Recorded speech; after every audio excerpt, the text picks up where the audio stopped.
Hello everyone, welcome to my presentation. Before we start, I'm going to introduce myself. My name is Sultan Sarah. People usually call me Sultan, so you can call me that. And in this presentation, I will tell you about the topic of what I've learned in online VCon class.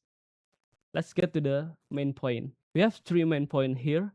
The first one is general understanding of basic rules. In the class, we have some set of rules that need to be agreed upon and follow according to the lecturer. The second one is the importance of a good speaking skill. A lot of benefit can begin when you have a good speaking skill. And the third one is how to introduce yourself. You need to understand like the way of introducing yourself may vary depending on the context of the scenario. Let's get to the first point, general understanding of basic rule. I learned a lot about the rules that we have in the class, like you need to speak English well in class and also be actively engaging with the lecturer.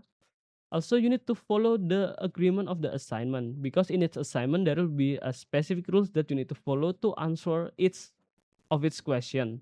Make sure to get it right so that your points will be maximum and actually correct. The next one is like following the rules of answering the forum, because in this forum usually the lecturer will give you on how to answer the forum, like minimum word count, or if you need to search for reference and then tell you specifically like what reference that you need to search, depending on the context in each forum, you the way to answer is different, so you need to follow that. After understanding this, I can be more comfortable in attending the class because I know the boundaries and set of rule that I need to follow without actually, blindly attending the class.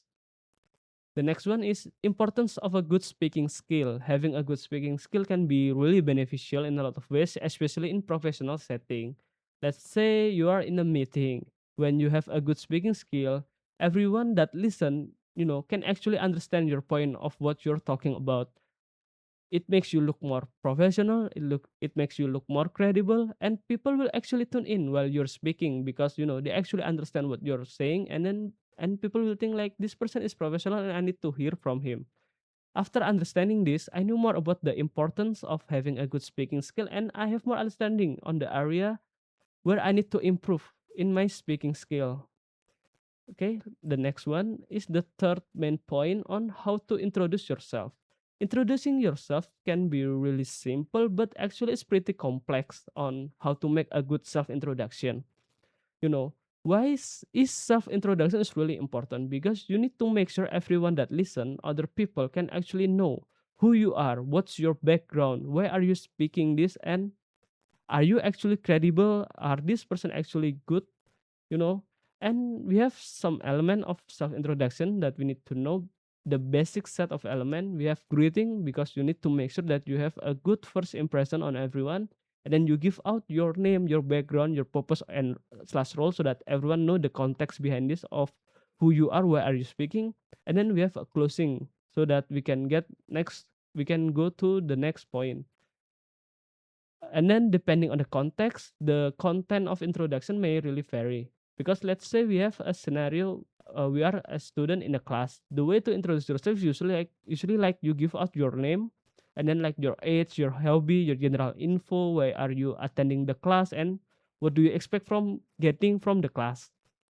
But like in a professional scenario, like in an interview, this info is not really relevant to the interview, because the interviewer will usually expect you to say like who are you, and then why do you fit the job, why are you important for the job, and why do we need to hire you. So that in that case, the way to introducing yourself is like, hello, my name is blah blah blah, I have this specific set of skill, I have this year of experience, I really like the company because blah blah blah, and I expect good things from this interview, like that.